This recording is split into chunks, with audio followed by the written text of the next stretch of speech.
Look at chapter 7. Same sermon, same idea. Verse 13. Jesus says this in Matthew 7 and verse 13. Enter by the narrow gate. Remember I told you 2 entrance gates, 2 roads, 2 destinations? Here's that. Enter by the narrow gate. For wide is the gate and broad is the way, here it is, that leads to destruction.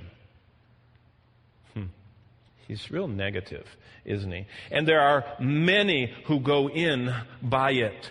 Verse 19, every tree that does not bear good fruit is cut down and thrown into the fire.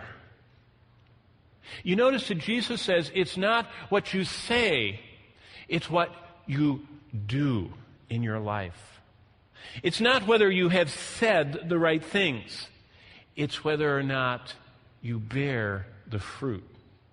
I remember we spent, a while back, I went through every time Jesus described salvation in all 4 Gospels. It took us about 8 months. Then I went through every time Jesus talked about fruit, and that took us 6 months to go through. And he summarizes it right here. And he says, every tree, verse 19, that does not bear good fruit is thrown into the fire. Therefore, verse 20, by their fruits you will know them. Verse 21, not everyone who says to me, Lord, Lord, will enter the kingdom of heaven, but he who does the will of my Father in heaven. Now this is the saddest verse, I think, in the Bible, verse 22. Many will say to me in that day, Lord, Lord. So they know who he is. They recognize him. They even say his ineffable name of being the Lord God of the universe. So they seem to have a personal knowledge of him and recognition.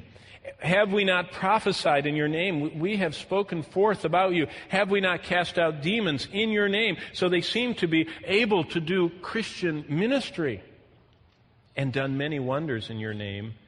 In verse 23, and I will declare to them, yes, that's all true. I never knew you. Depart from me, you who practice lawlessness. I never knew you. Depart from me. You see, salvation is not based on whether or not we did great things, said great things. It's whether or not God did something inside of us. That's what the gospel's all about. When the gospel takes root in a heart, it brings forth fruit. Empty profession just brings forth knowledge. No change. Keep going to chapter 8 because I want to get through all 42 of these. Verse 12, Jesus continues, Matthew 8 and verse 12. He's telling more of this horror. He says, but the sons of the kingdom will be cast out into outer darkness. Here he's saying it. It's a place of inky black, impenetrable darkness. You know, people are very uncomfortable in the dark. A while back when we were driving across the country to speak at another college in a chapel, we stopped at Carlsbad Caverns, and when we were there, they flipped the lights out. They always love to do that. And they flipped every light out, and we were, I don't know how many stories below ground. We were sitting by a big chasm where you could hear this deep underground waterfall kind of off in the distance. They made us all sit on these benches, and they told us to sit tight, and the ranger hit the light. I'll tell you what, after about 2 seconds, you could hear the uncomfortable moving in those benches and coughs and whispers and kids going, Mama, Mama, are you there, Mama? I mean, they had to turn the light back on quick. People don't like darkness. Jesus says in verse 12, outer darkness, impenetrable blackness of darkness. There will be weeping and gnashing of teeth. Keep going down to verse 28. And when he had come to the other side of the country of the Gergesenes, there met him 2 demon-possessed men coming out of the tombs, so exceedingly fierce that no one could pass that way. And suddenly they cried out, verse 29, and says, what have we to do with you, Jesus, you Son of God? Look at this. Now here's a testimony from the other side. This is from a non-human. This is from non-physical. This is from a non-temporal person living on this earth.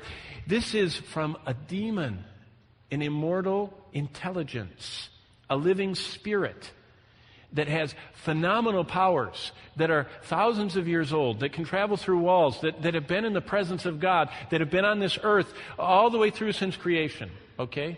look what this demon says. Have you come here to torment us before the time? You see, those demons know what humans fail to know, that there is a time coming and a torment coming and a judgment inescapable coming. But for the demons, there is no hope. There is no opportunity for salvation. They chose to go into rebellion with the devil and to deny God and go against him. But we are the ones that the angels look at in wonder, because we have the Son of God who became a son of man, so that thus sons of men could become sons of God. And they're in wonder at the plan of salvation. And they say, we know who you are. You're the judge.